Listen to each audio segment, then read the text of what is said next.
Hey guys, welcome back.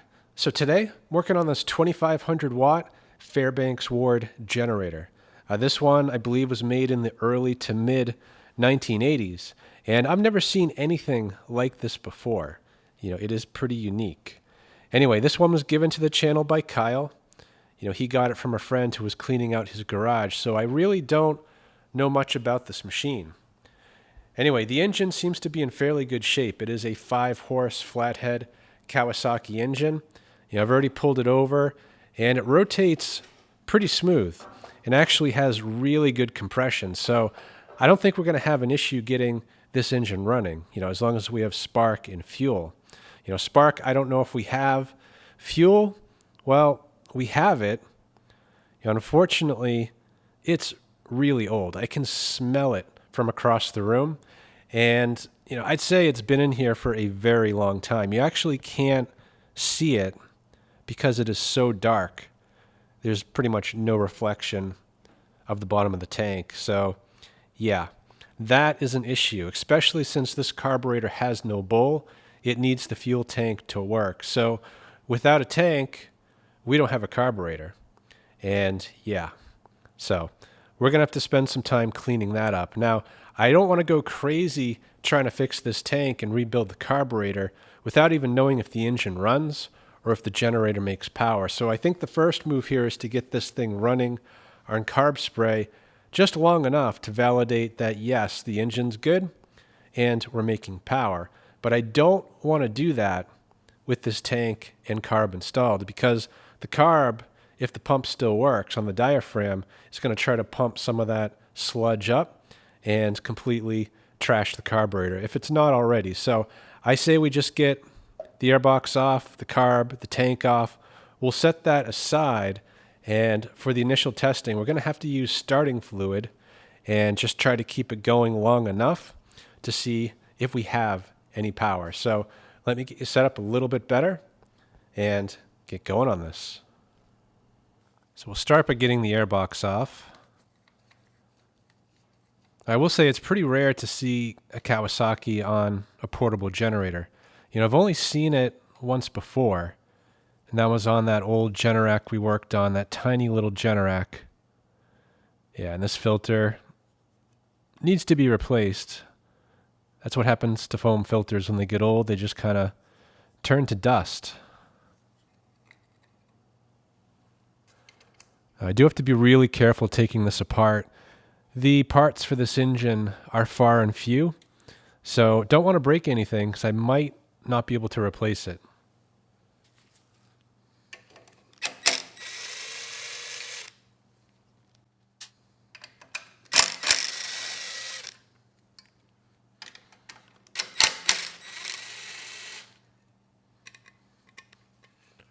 So to get this tank carb combo off, it's very similar to how you would get one off on a Briggs Flathead.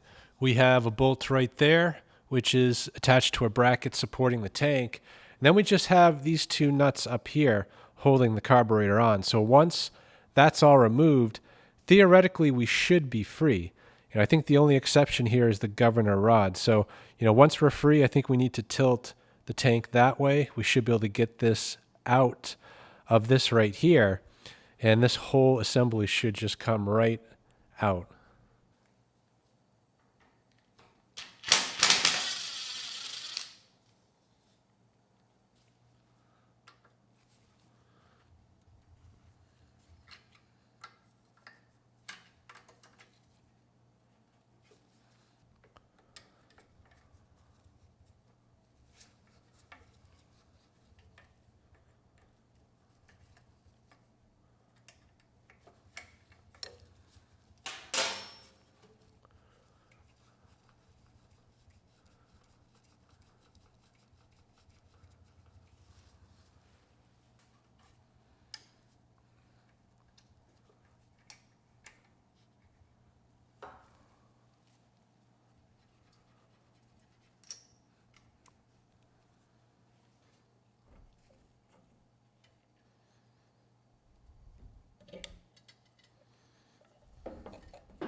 And we're free.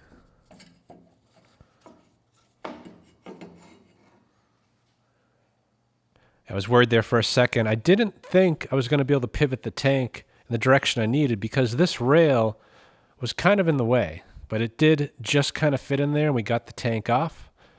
So let's check the oil real quick.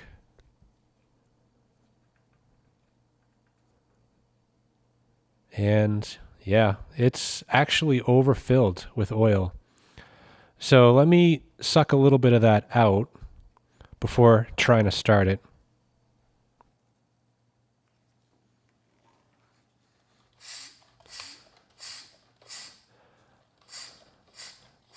So the fact that we're overfilled with oil is actually a bad sign. I mean, maybe someone overfilled it, or maybe we have water or fuel in there. So I'm actually going to pump all the oil out. We'll just get some fresh stuff in there that we know is good. And then we'll try to start it.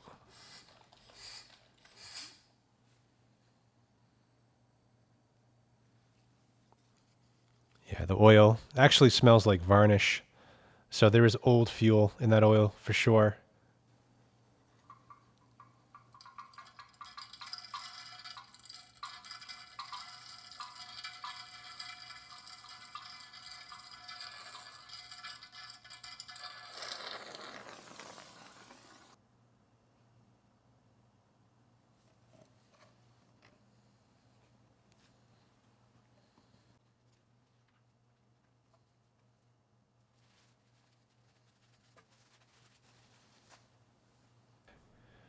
I think we're ready.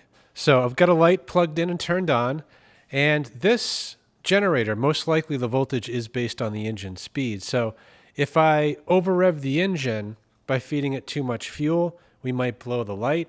And of course, if I don't run it fast enough, the light's not going to turn on at all. So, we do need to run at about 3,000 to maybe 3,800 RPM for that light to come on and not blow out. So yeah, let's give it a try. We got the ignition switch turned on, so we'll give it a little bit. And the real challenge here is going to be starting it, grabbing the can fast enough to keep it going. But we'll give it a go.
Nothing.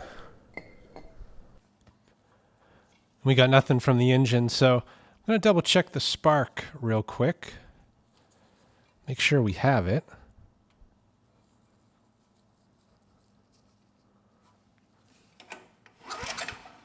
Yeah, strong spark, so that is not the issue. And I will say, starting a flathead the way I'm trying, it's very difficult. So let's get the plug out. We'll actually put some fuel directly in the cylinder, and that should get it to fire off.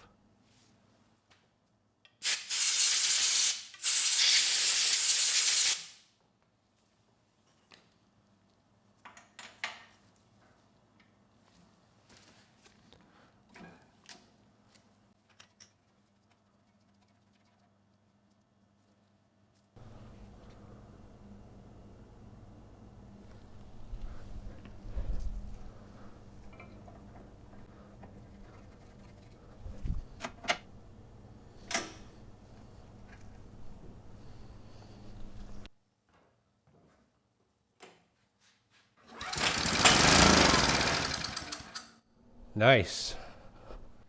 absolutely amazing. This machine, it's got to be about 40 years old. That engine sounded great, and we're still making power, so we've got pretty much everything we need for a viable machine here. We just need fuel, and that is going to be the real problem here. So let's get the carburetor off the tank. We'll drain the tank out and assess the damage. So I'm going to try to use the impact to remove these 3 bolts that hold the carb onto the tank. And I'm sure there's a lot of corrosion and varnish on the bolt, at least on the tank side. So these may not come off too easily.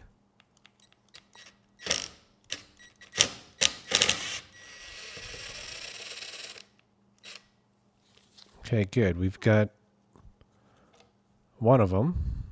Looks pretty good.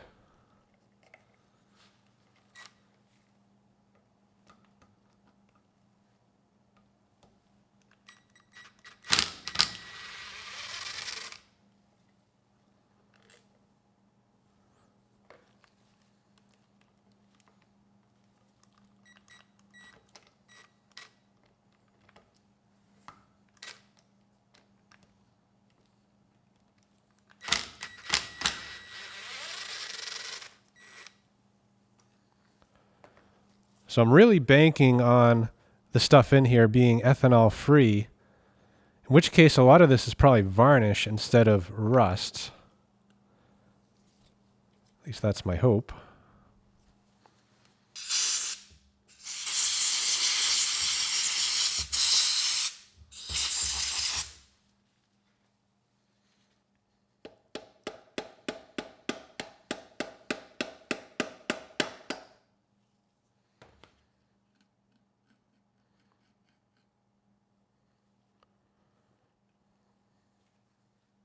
Yeah, that is pretty bad. There's just a lot of junk on here. Thankfully, I don't think it's rust. Looks like varnish. You know, that is probably the main jet that is plugged solid. And this tube here, this is actually what the diaphragm uses to pump the fuel up from the bottom of the tank. Now, this tube is actually supposed to be quite a bit longer, so that is not a good sign. But at least we still have a little something to work with. Anyway, the carb itself, I think will be okay. You know, there is a diaphragm in here. You can get to it by removing, I think, these bolts, and this will just separate. So that, I would say most likely we do need to service. Of course, I don't have those parts right now, so we're going to have to come back to that in a bit. You know, as far as the tank goes, you know, there is a lot of junk here, but I would say this is varnish. I think that will clean off with a bit of work. And luckily, it looks like we still have a bowl. So that pump on the carburetor pumps the fuel up, fills up that bowl, and the excess kind of drains back through that little port on the side of the bowl back into the tank. So the bowl is there. There's actually a little bit of liquid in the bottom, so that's a good sign. Because without that bowl, we'd have absolutely no chance. So let's get the contents of the tank out and take another look inside, see what we can see.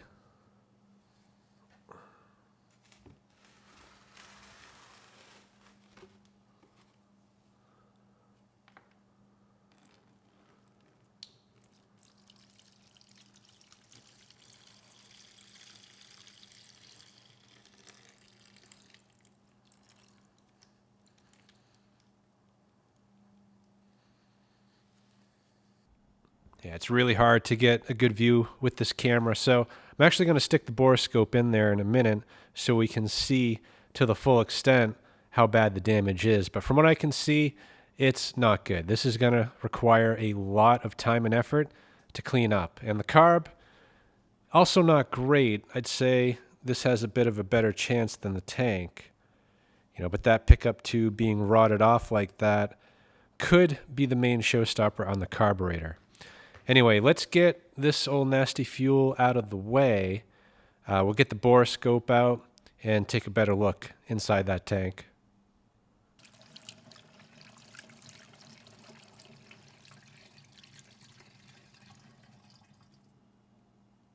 I want to do a quick experiment here.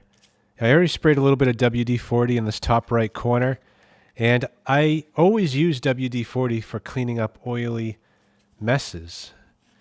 I'm kind of wondering if it'll do the same for varnish.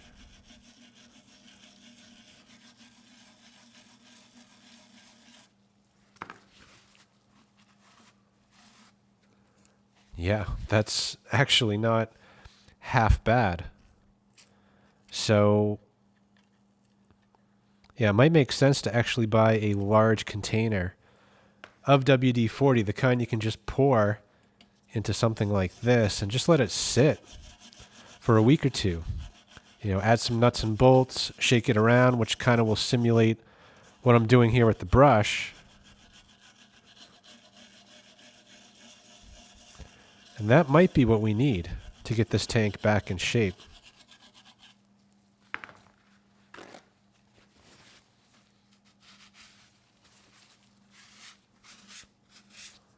Amazing.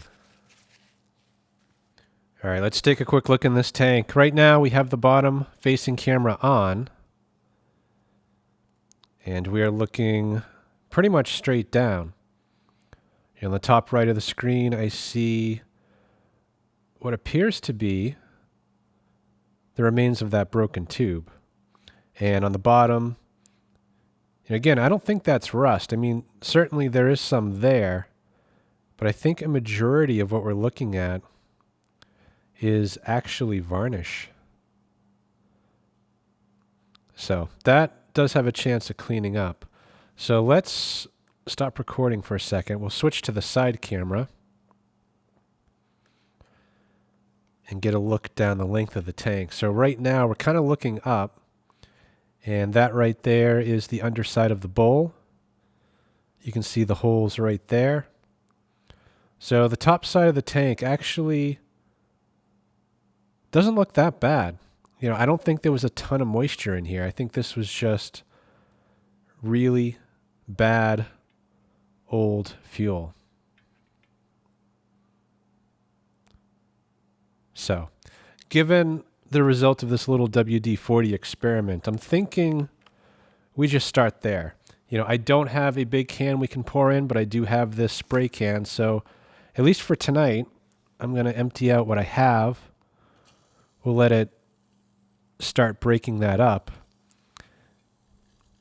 And then once I get a big can, we'll just fill the tank up a little bit further, add some nuts and bolts, and shake it around. See if we can't knock some of this stuff off.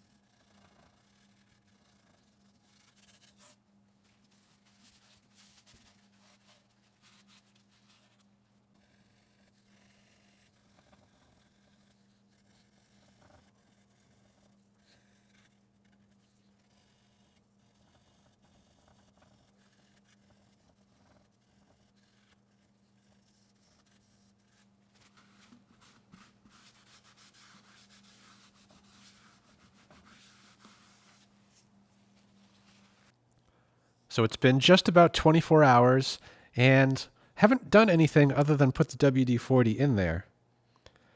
And when looking down here, it looks like, well, it looks pretty much the same. So no obvious improvement. So I think at this point, I'm going to add some nuts and bolts, shake it around a bit, and check back.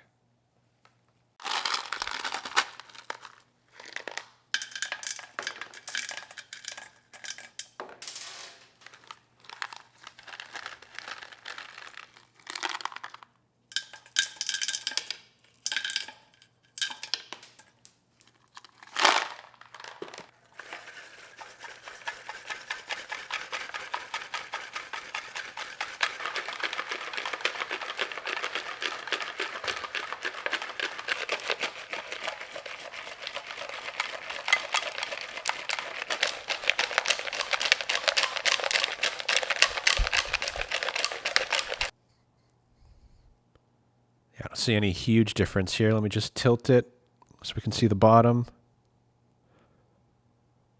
So yeah, it's going to take a while. It looks like that tube is finally dislodged, so we are making a bit of progress. Anyway, I'll let this sit for a couple more days. We'll check back. And in the meantime, I think it's time to dig into this carb. We need to take it apart and fully assess what it's going to need. So a quick aside here. This engine has a lot of resemblance to the Briggs Flathead, as I mentioned earlier. And a year or so ago, I did a video on reviving a dingo that had a 5-horse Briggs. And that carb was also in pretty bad shape, so was the tank. I was able to get the carb to work, but it wasn't ideal. It was kind of band-aided together. So after that video aired, someone offered me some parts, including a good tank and a good carb for that machine. Now, I haven't actually put it on yet because the repaired one is holding, but I have this one for the day when I need it. But what I wanted to see was that, could this potentially work on this engine? And the bolt pattern, very similar, but if you look at the one on the bottom, I guess left, it's a little bit too far away. So we'd have to drill a new hole, which we could do, I think. And if we did that, I think that would bolt up. So yeah, this one has potential, but there are still, I guess, some concerns. The diaphragm pump would be right against the exhaust, which could be an issue. We also have the tank mounting hardware down here, which, let's see if it aligns. Yeah, not quite, but it's pretty close. I think that could be made to work. And the last issue is the governor linkage. This carburetor expects the governor rod to connect right there, and the governor rod would actually, on a Briggs, come up from down here. So this governor arm would go from left to right, and the rod would go up. And on this engine, the arm goes from top to bottom, and the linkage comes up over here. So to use this with a governor, we would actually have to use the Briggs governor arm and governor rod, and theoretically, this could work. Of course, this tank is pretty much as rare as the one we're trying to save, so that would be my absolute last choice, but we'll keep that in mind in case push comes to shove. Yeah, so what do you think the odds are that this comes apart without causing any more damage? I would say probably not good. Anyway, this, I believe, is the idle set. I'm just going to turn it in case I am wrong and count the turns. Yeah, it's got to be an idle set screw. It doesn't feel like a needle. So this machine doesn't idle. So it's not going to be a big concern when we reinstall this.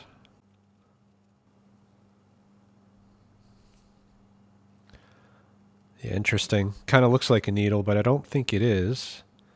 And actually, it was holding this barrel in. So I think it would have gone into this channel, and of course the further it's in, the less it can rotate. So yeah, that is an idle set screw. Looks like we have a jet right there. Most likely the pilot jet. Let's try to get that out. And this one's actually loose, so let's turn this one in. That's one turn, 1 1/4. And that one is spring loaded. Yeah, that is a needle. Looks to be in very good condition. Came out without an issue. Now, down here, I think this is a pilot jet that is removable. Sorry, a main jet. Now, it should be slotted, and I think I see a hint of a slot. So let me try to scrape that, see if we can reveal anything.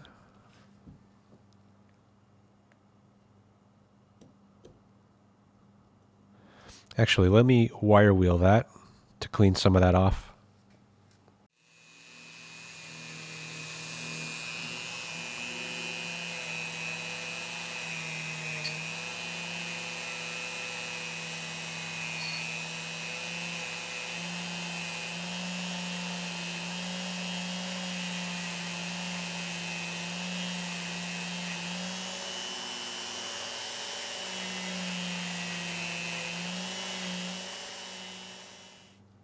Yeah, it's not looking great. I don't know if it was broken previously, but the slot doesn't look too good. Or maybe it just corroded away. So we might need a new jet. And this one's plugged pretty solid. I was hoping to spray a little bit of Carb Clean in there, or maybe WD-40 to help the jet release.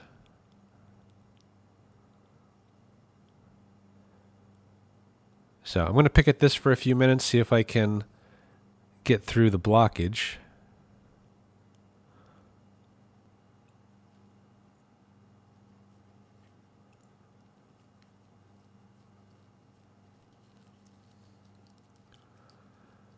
I'm not sure what size this jet is.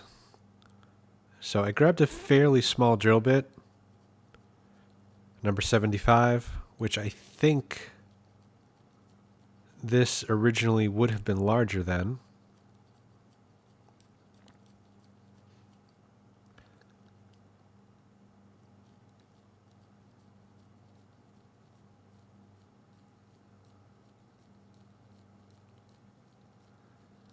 And you can kind of tell too, it's not metal on metal. You know, it's just digging out the junk.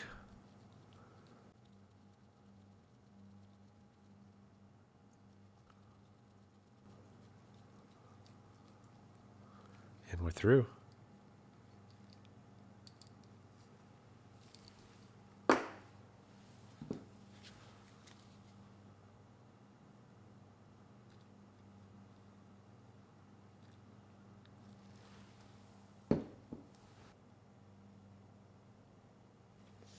No, that's not going to budge. I'm going to try the impact on the low setting. If that doesn't work, we'll apply some heat, and hopefully one of those things will get this out.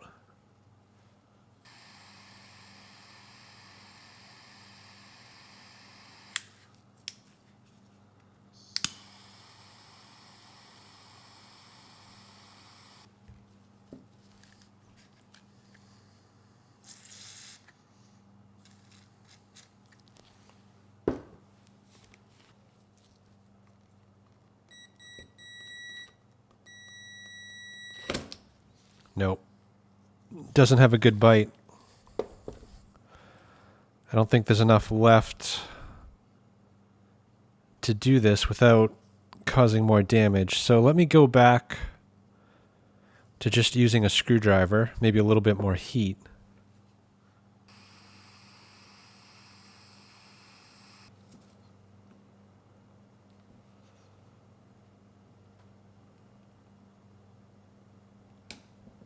Nope. The brass is breaking. So, yeah, this is not looking good. You know, we have to get that jet out, or this carb is junk. So I'm a little bit less concerned about saving the jet at this point. I did see there was one available on eBay. So the more important thing is saving the body of the carburetor, which I'd say the odds of that are decreasing pretty quickly.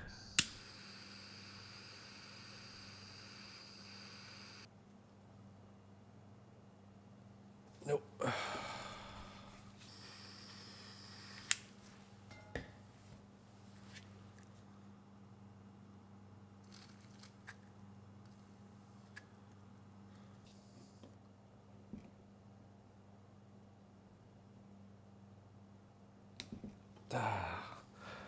It just keeps breaking. Slowly but surely. There's not a lot left to get a screwdriver on there. And Yeah, I'm afraid this carb might be a loss. So I could soak it in the ultrasonic for a while, potentially. That might help free this, but I don't think there's really enough left to even get a bite on. You know, these pliers are very good for kind of grabbing stuff like this and turning, but I think that's also just going to snap off what's left. It seems to be very brittle. So,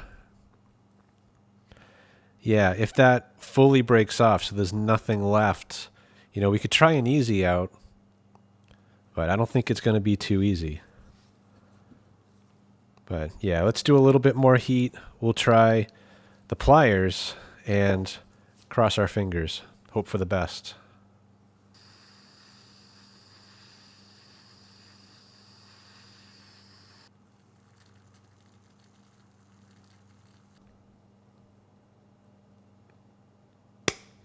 Nope. It's not going to come out, unfortunately. Yeah, things aren't looking too good for this carburetor. The main jet, I don't think I'm going to be able to get it out. You know, that said, the blockage is gone, and I haven't drilled the main jet, so theoretically, this could still work. Of course, if there's junk behind this main jet, then, yeah, it may not run so hot. Anyway, I say we move on. We'll get these 3 screws out, try to separate these halves, and then we can assess fully how bad this carb is.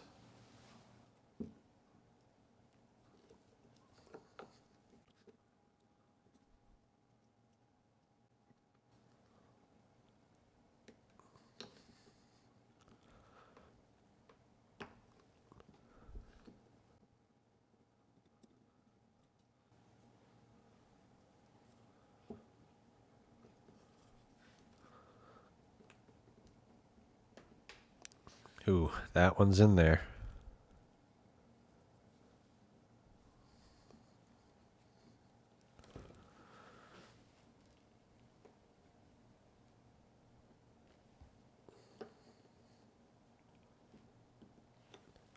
Nope.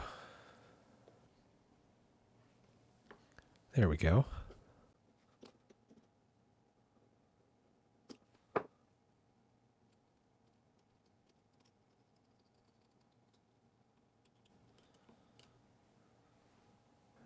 So we do have a pretty big complication here. The emulsion tube goes through the lower half of the carb and into the upper. So when trying to separate these, we could very well damage, if we're not careful, said emulsion tube. And we don't have very many good pry points. We might have one there. All right, let's just try hitting it on the side, see if we can break the seal. If not, we can resort to prying.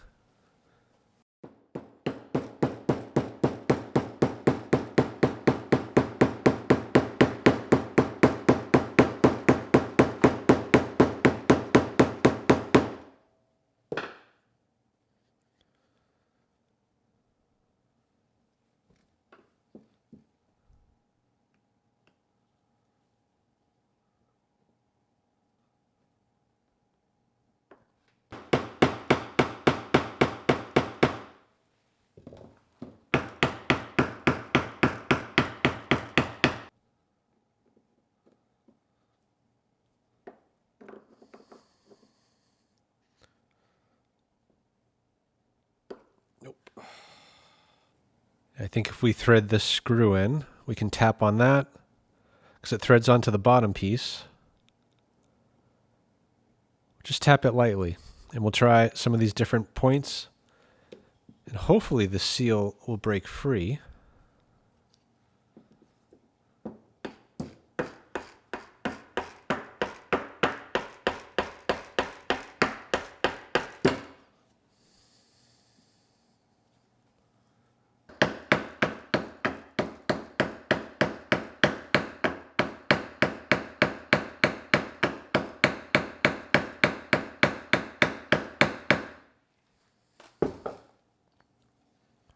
Nothing.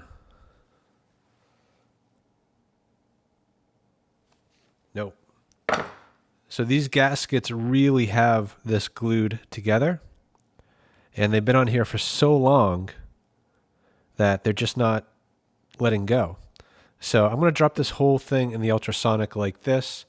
Maybe that heat will loosen this up a bit, and we'll try this again.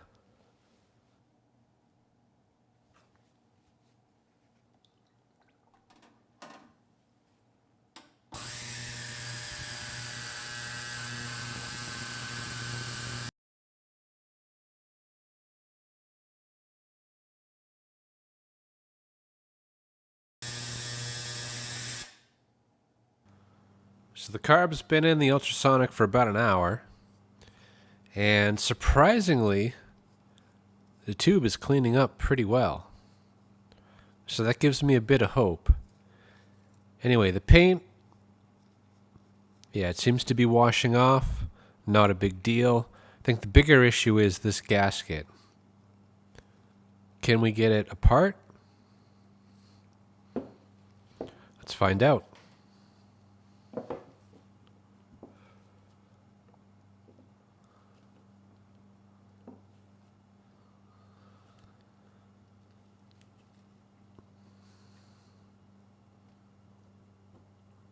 Yep, it's moving. So we have to be careful because of the emulsion tube. But we've definitely broken the seal.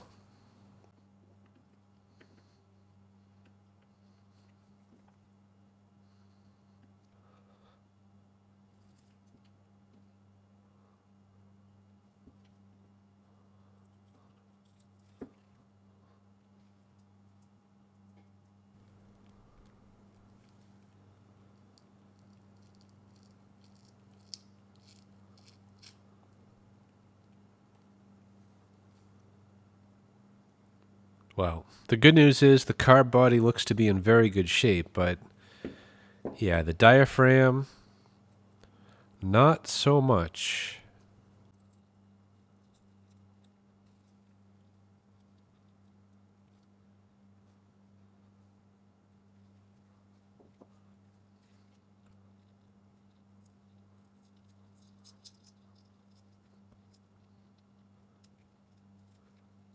Yeah, I guess the good news is we can access the emulsion tube, even though the main jet could not be removed.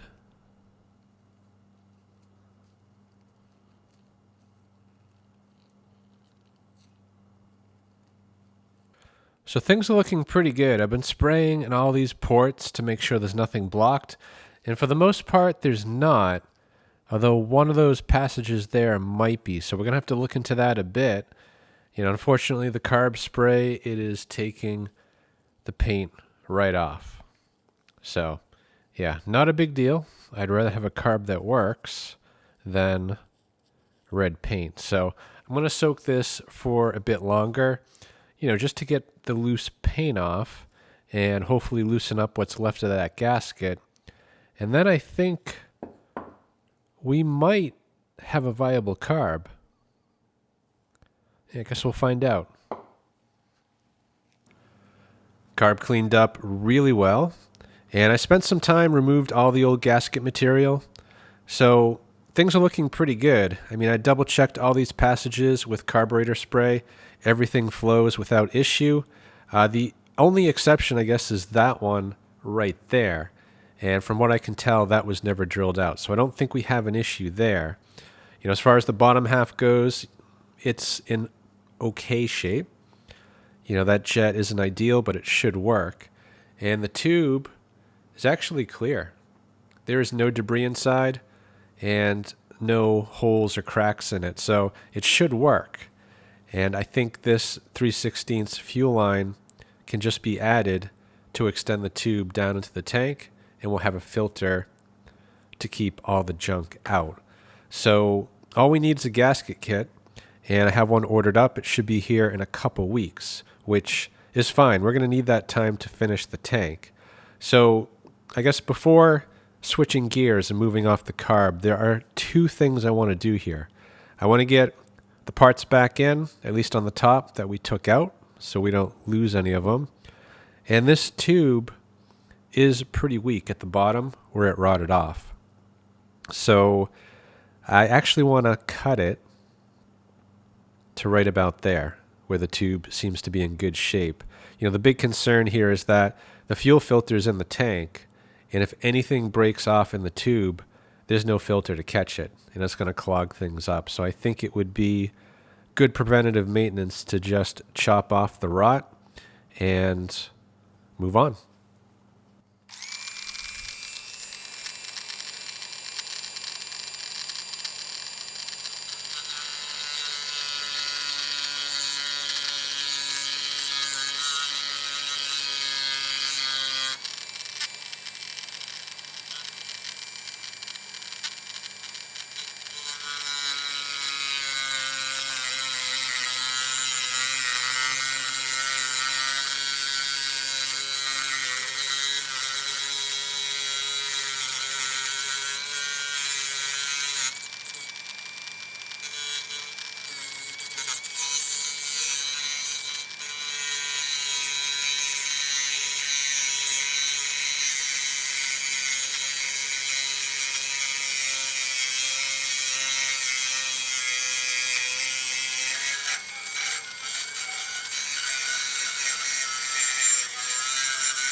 That is much better.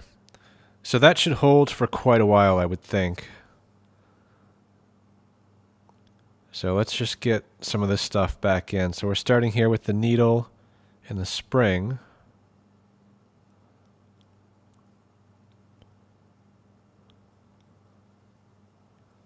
And this one we're going to lightly bottom it out. And we'll back it out 1 1/4 turns, which is where it was set originally. That's 1 turn and 1/4. And let's see, we'll do this next. This is the throttle. And I probably should have paid better attention when I took this out, as far as its orientation. That seems correct. So we'll add the set screw in. Actually, we have a spring that goes with it.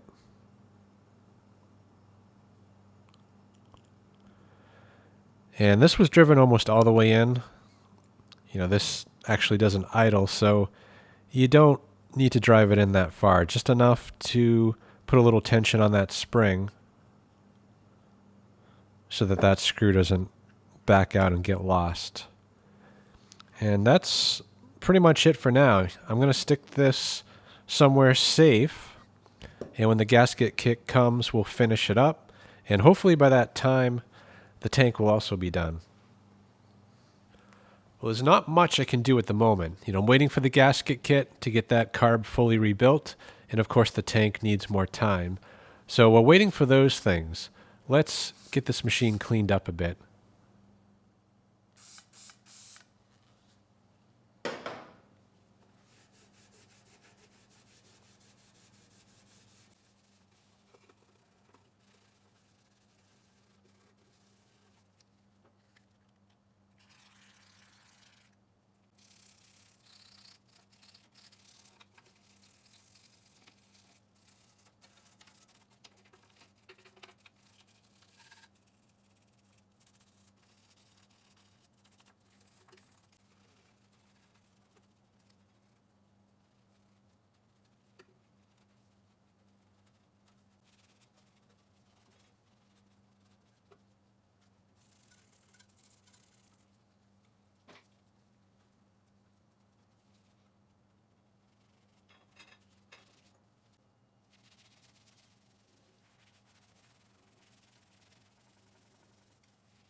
The WD-40 was not taking these stains off, so instead I'm just using this goof off adhesive remover,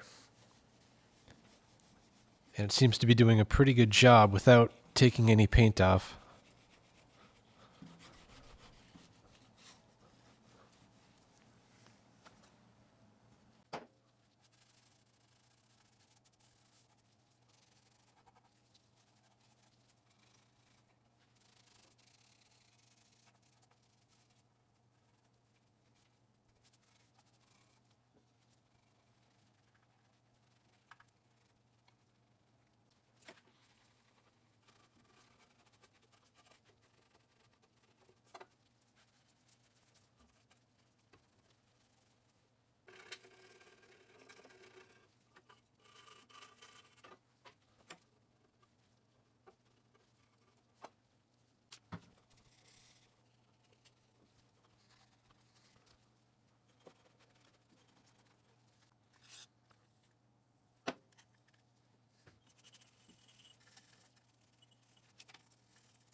It's been a few days, actually about 4 days, and the WD-40, it is softening the varnish up, but it's not doing it very quickly. So I think I'm going to jump ahead here and move to the paint stripper. That worked very well on the home light generator. So I'm going to drain this out, run some degreaser and hot water through, do that a few times, and once we get most of the WD-40 out and the nuts and bolts, we'll add this, let it sit for a couple hours, and check back.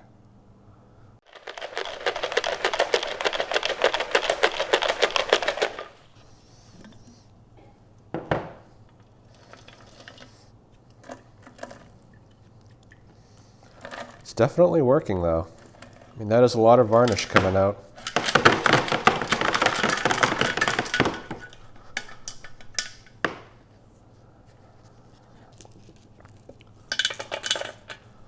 So I just added back a few nuts and bolts, and we'll add in a bit of this degreaser.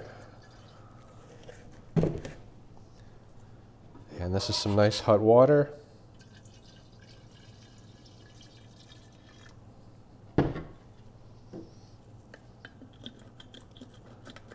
And the idea is just to break up everything that I can until the water starts coming out fairly clean. And then we'll switch to the paint stripper.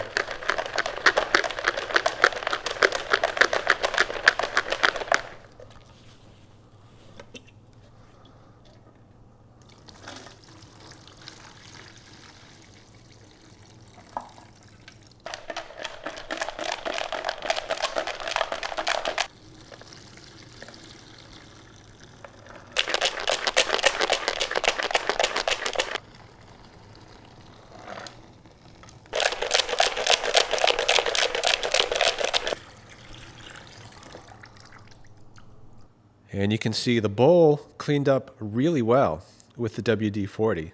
So that is pretty much in a usable state. The tank, yeah, still has a ways to go. I'll get the borescope in there real quick, just so you can get a better look.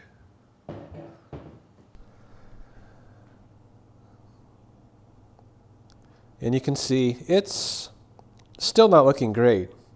I mean, for sure, it's improved.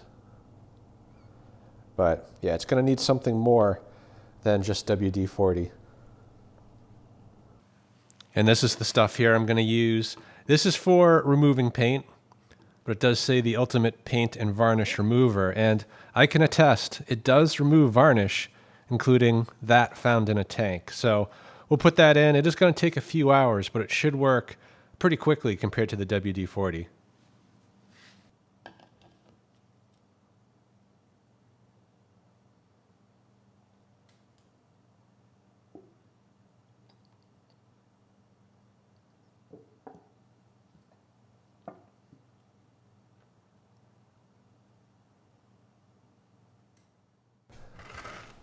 So we are just over the 3-hour mark, and what I'm going to do is pour the paint stripper out into this container. And I'm going to add back the nuts and bolts, the degreaser, and water, and just shake it around. I want to try to break up what's loosened up, get that out, and then we'll put this paint stripper back in.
So there's a quick look in the tank. This is looking straight down from the fuel fill. And now we're just panning down the length. So yeah, I'd say we're making progress, but we still have quite a ways to go.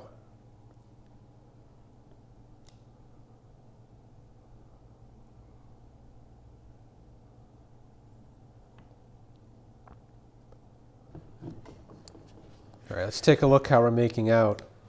Now, I had meant to only leave this in for another 2 hours before checking back, and it's actually been 7 hours, which I don't think's a bad thing. And I wouldn't be surprised if it's going to need more. But we'll just do the same thing. We'll get this stuff out. We'll kind of rinse it out with the nuts and bolts and water and have a look inside.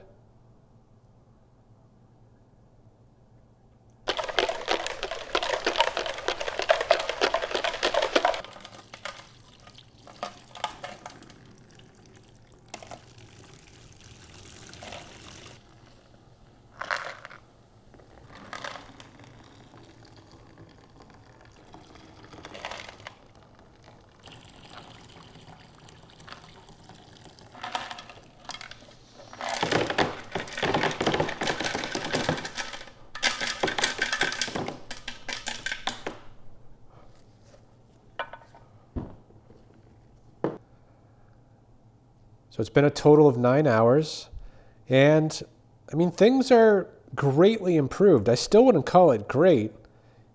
You know, still a bunch of varnish buildup on the bottom, but the sides are cleaning up. You know, at this point, the sides might be a combination of varnish and rust, but we still have a ways to go on the bottom. There is still a layer of varnish on there. So I'm going to put the paint stripper back. It's actually fairly late at night right now, so I'm going to leave it in overnight, and we'll check back in the morning.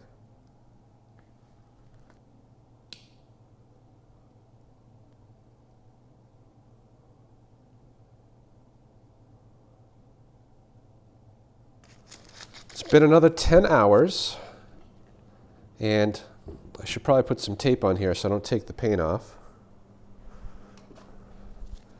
because this does actually work quite well. I did get a little drop of the paint remover right there, and faster than I could get a towel to wipe it off. It was already bubbling off. So this is some pretty strong stuff, and really just goes to show you how tough that varnish is, because it's been, well, it's approaching 20 hours at this point that we've had that in there.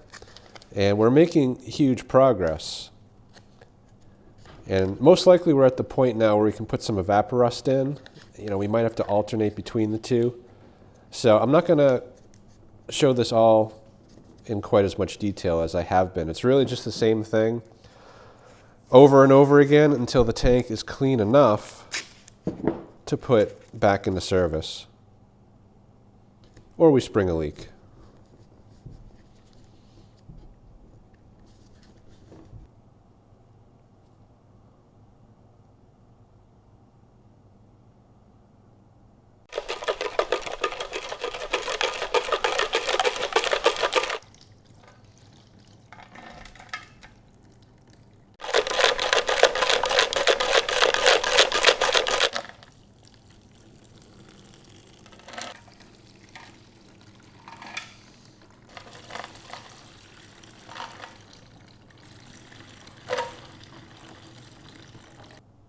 Well, believe it or not, we are not there yet. We do need some more time with the paint stripper in there. And the good news is it does not seem to be causing any damage. It's only helping. So yeah, we'll get that back in there. We'll give it, I would say, another 10 hours and check back. And you can see these are the solids we got out after that 10-hour soak. So we are still making very good progress. I mean, this stuff, it is not rust. It is 100% varnish. So, give it some more time.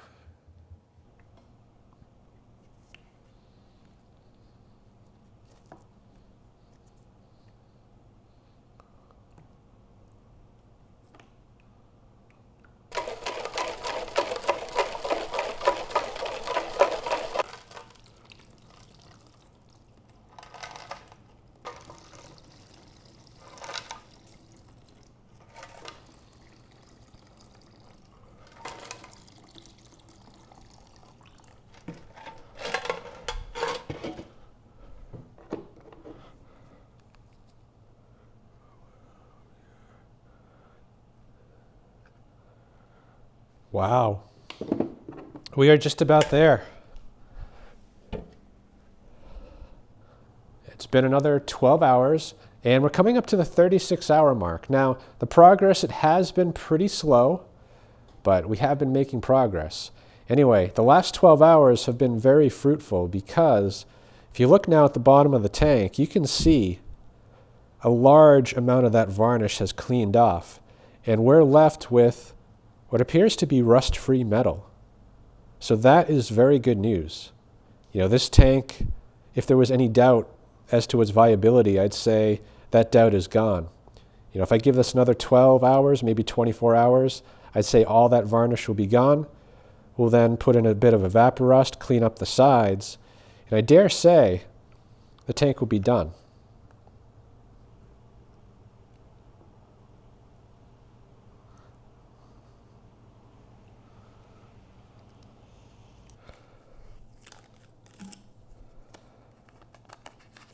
It is 24 hours later, and we're officially at the 60-hour mark. And before draining this, I am just going to scrape this because I can still tell that that varnish is on the side. So I'm hoping it's softened up enough to just scrape it off. So I'm going to do this for a few minutes. We'll drain it out and have a look.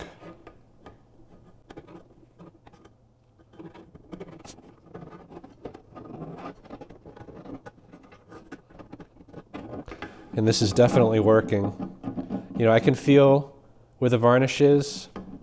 Then if I just kind of push through it with the screwdriver, it's coming right off.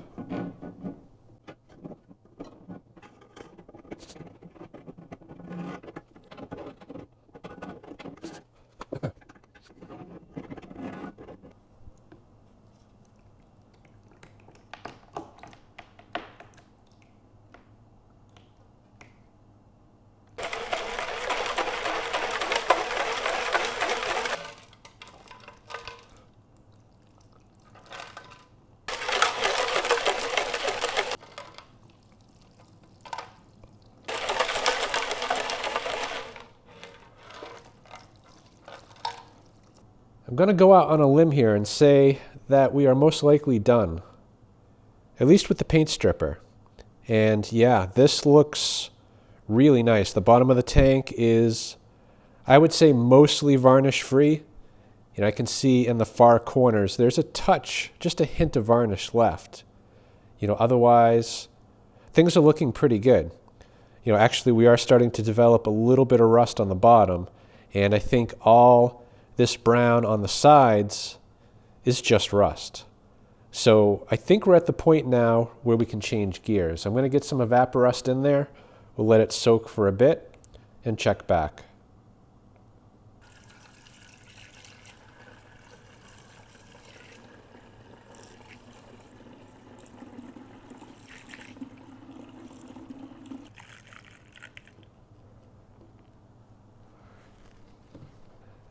It's been another 24 hours. So let's get this evaporust out and take a look inside.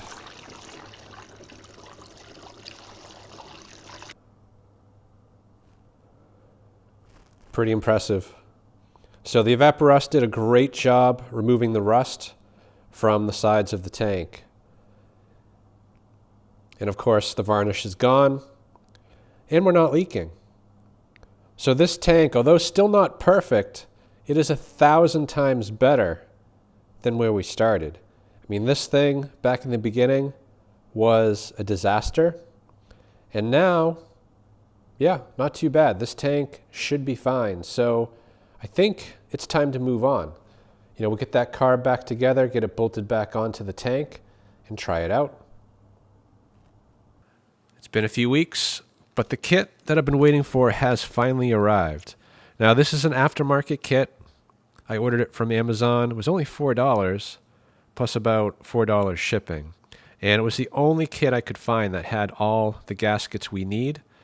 This one right here is actually discontinued from Kawasaki, and this was the only kit I could find that actually had it. So I am grateful that this kit exists. Otherwise, I would have had to make that one. That said, I did order an OEM Kawasaki diaphragm pump. You know, this was actually $20 just for this piece, and it feels like it's made a lot better. So I'm going to set that one aside. We will use the OEM part since we have it. You know, I wish we could have used all OEM parts.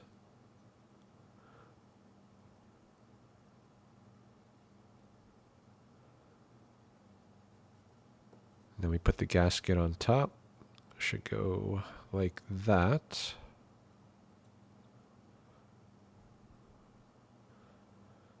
So that fits well. And then for the diaphragm, there was a spring and a cap. And the spring went right here. The cap goes on top. And then you carefully need to sandwich these two together while keeping this spring and cap in place.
So the original plan was to use this line right here, a nice short line with a filter on the end, and attach it to what's left of the tube. Now, that still is the plan, but I'm not going to use a short line. You know, this length line would just go right down to the bottom of the tank and sit nicely on the bottom. The issue is when you need to replace this filter, there's no way to do it unless you pull the carb from the tank. And not to mention, I can't feed this in like this. I actually need to put the carb in first with the line and then attach the filter after. So I actually need a line long enough that can be pulled out from the fuel fill. And once that's like that, we can install or swap out the filter as needed. So this line, it is too long, which is fine. We'll use it for now. Once we get the carb installed, we'll pull it out, cut it to size, and just add a fuel filter.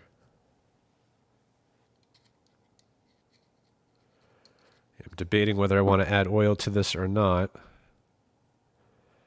And I can't actually use a clamp because all the clamps I have, they are larger than this hole right here. So I'm hoping that this is going to be a snug enough fit so that this line is not going to fall off.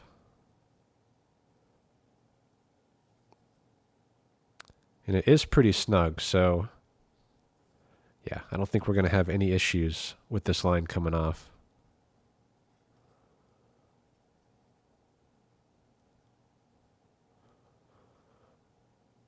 Yeah, that should be fine. And I almost forgot, I was able to find an OEM Kawasaki gasket for between the tank and the carburetor. So I'm going to use that.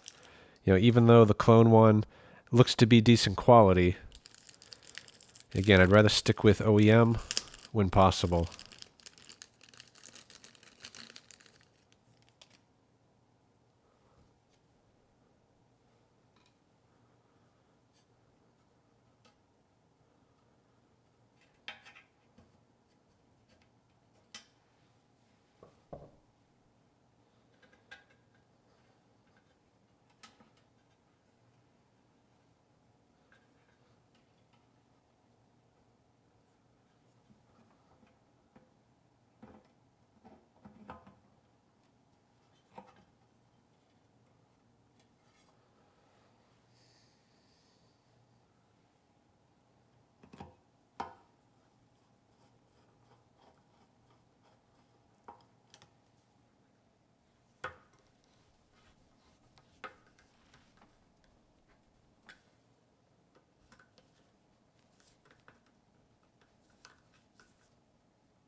And now for the tricky part.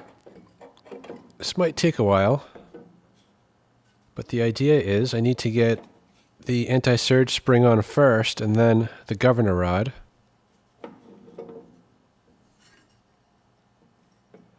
And they share the same hole, so there's usually a separate hole for the spring. But not all generators are like that. Or I should say, not all engines are like that.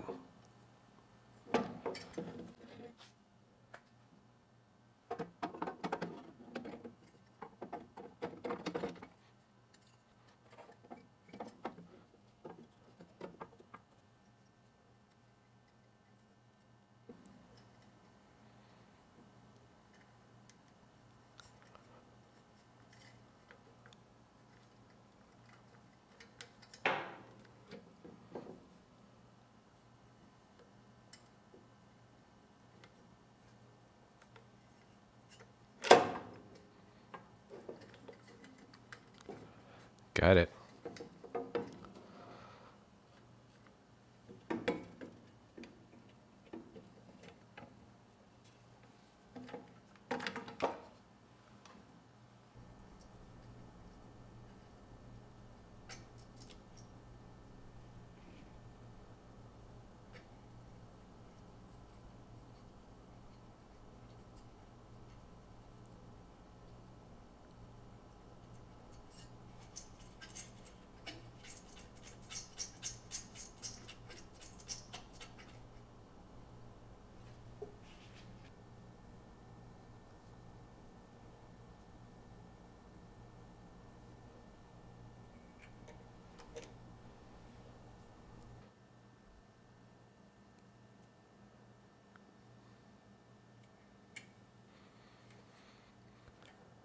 How on earth are you supposed to do that? You need tiny little fingers.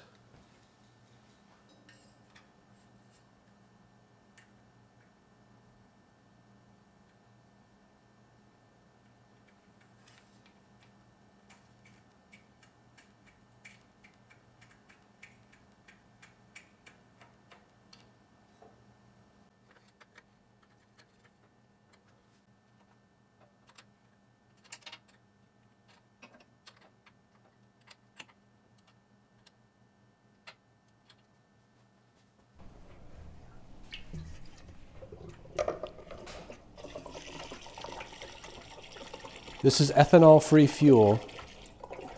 I wouldn't dare put anything else in this. And I think that's the only thing that saved this machine. Because the fuel, as bad as it was ethanol-free.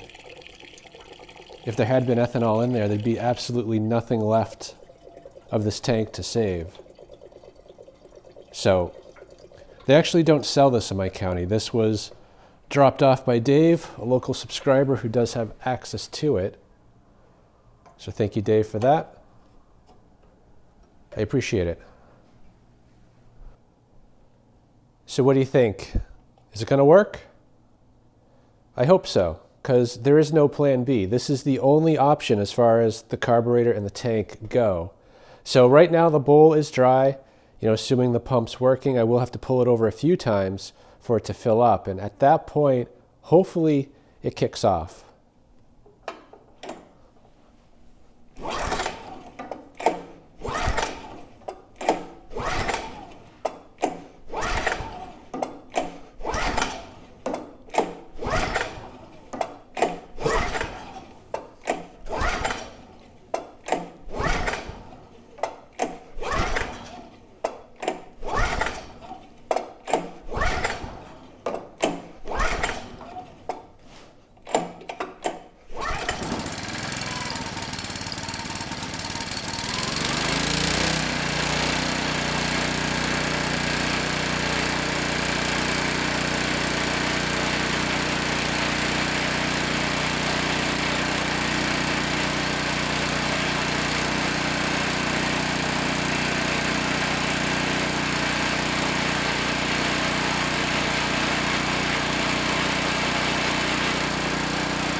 Well, I knew going into this was either going to make or break my day, and it actually made my whole week because it finally started. After pulling it over a bunch of times, I was able to turn the choke off completely, and the engine sounded great.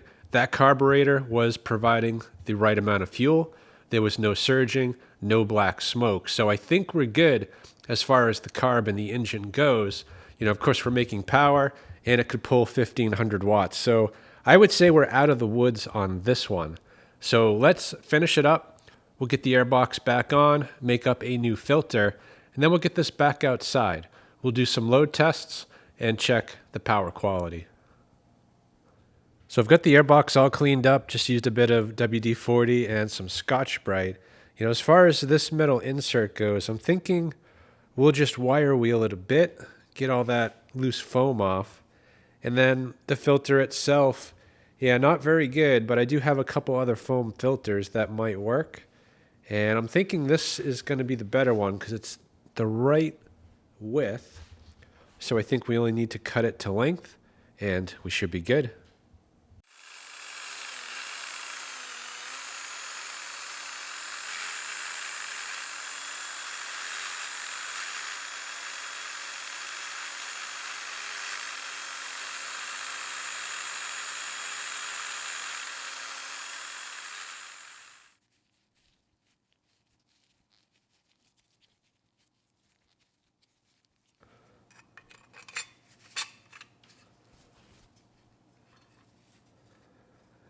Yeah, it's very close, but there is a little gap along the edge here. So instead of just cutting it lengthwise, I'm thinking, we're going to have to cut it in two directions here. Once on the length and the other on the width. And we'll cut it just a little bit oversized so that way we kind of scrunch it in to make a nice tight seal.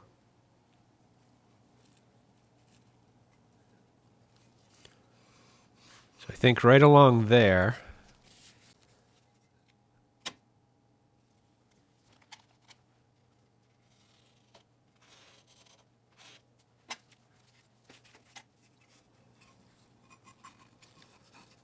Yep, that's going to be perfect. And then, yeah, right there. We should be good.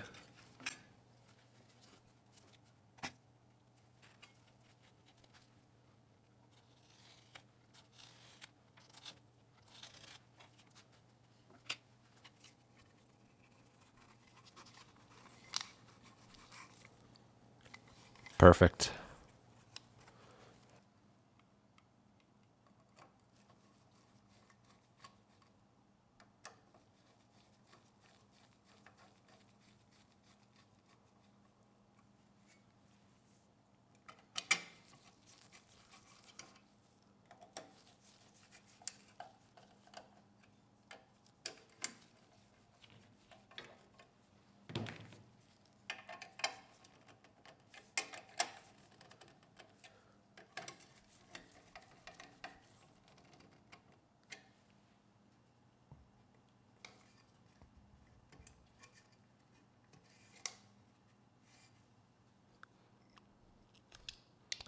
And foam filters, they do need oil to catch the dirt properly. So oil it up real good, kind of work it in, and squeeze out the excess.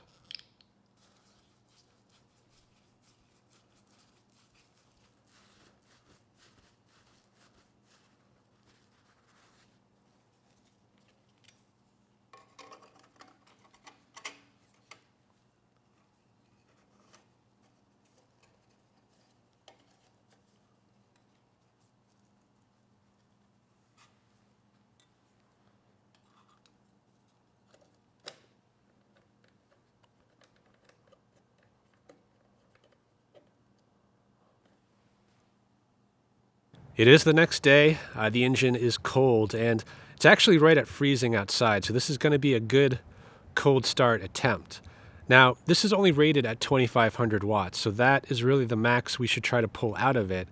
That said, there is no circuit breaker, no protection, so technically we could go over that until something bad happens. But that is not what I want to do here. This is a 40-plus-year-old machine. I'd be happy at the rated load. So this is only at 120 volts, this machine, so I can't use the load bank, and it's not really necessary since we're only dealing with 2,500 watts. So once it's running, the plan is we'll check the outputs and bring on the load. The heater on the left will be at 1,500 watts, the one on the right at 750, and once you factor in that light, that brings us just over 2,300 watts. Now, the build quality of this machine seems to be really good, and I've never heard of this company before. You can't actually see the sticker very well, but that is a Fairbanks Ward sticker on the top. So I did a little more research, and what I found was another generator that looks just like this, except I think it was yellow. And that one was branded Dayton. So that makes a lot more sense. I think this is a Dayton generator, just rebranded to Fairbanks Ward. And what I'm really curious about is the power quality. The last old generator I tested was that 1950s Homelight, and that was extremely clean. It was around 4% THD, but that was also a two-stroke. So every stroke is a power stroke, and you have less cavitation in the output. And this one is four-stroke. So I'm assuming the power is going to be dirty. If this was a newer machine, I'd say around 20 to 30% under a full load. So let's get it started and see what we get.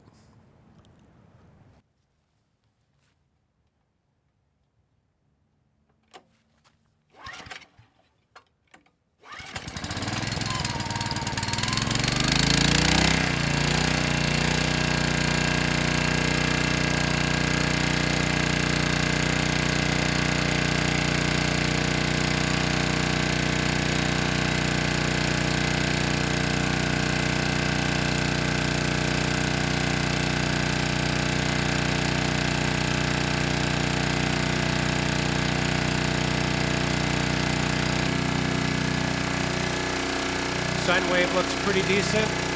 And the THD without a load is at about 5.6%.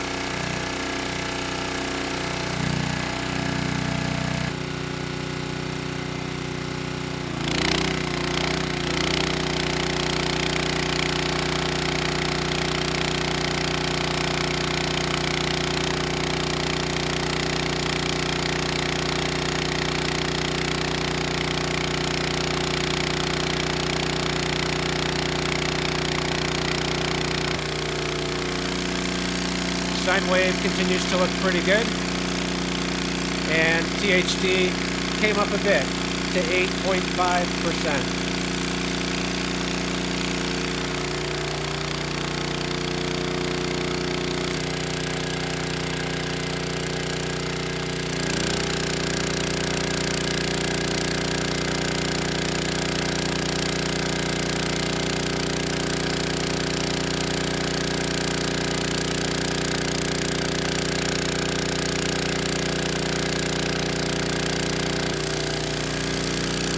Sine wave looks pretty good. Really no change under this kind of a load. And the THD is only at 11.3%. Not too bad.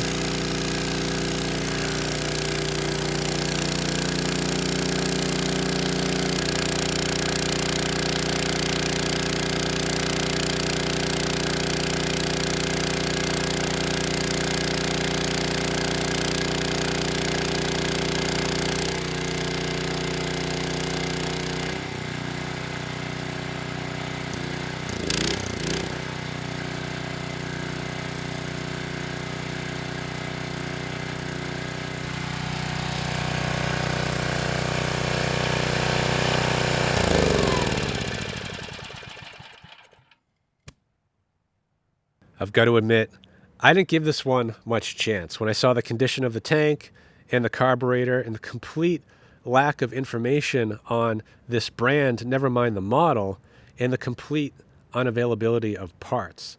And yeah, I guess I'm proving myself wrong because this thing runs great. It started second pull. Without a load, it was around 60.5 Hertz. And under close to a full load, the engine held just fine. So we have plenty of horsepower. You know, the sine wave was mostly unchanged despite the load. And the THD, we topped out at 11%, which is actually very good. You know, most new machines you'd buy today, you're going to see at least double that. So yeah, was this one worth saving? I would say so. You know, for no other reason than the fact that it's a piece of history at this point. Anyway, it's not perfect. There are a few issues. I guess first off, there's no circuit breakers. The voltage is high, and there's no adjustment other than bringing the engine speed down. And as is, we're only starting at about 60.5 Hertz. So there's really not much adjustment that can be made. And the tank, well, it's pretty small. So this is not going to run for a long time. You know, that said, it is a survivor. It is a very well-built machine. And hopefully it'll be around for many more years. So I hope this video helps someone. Thanks for watching.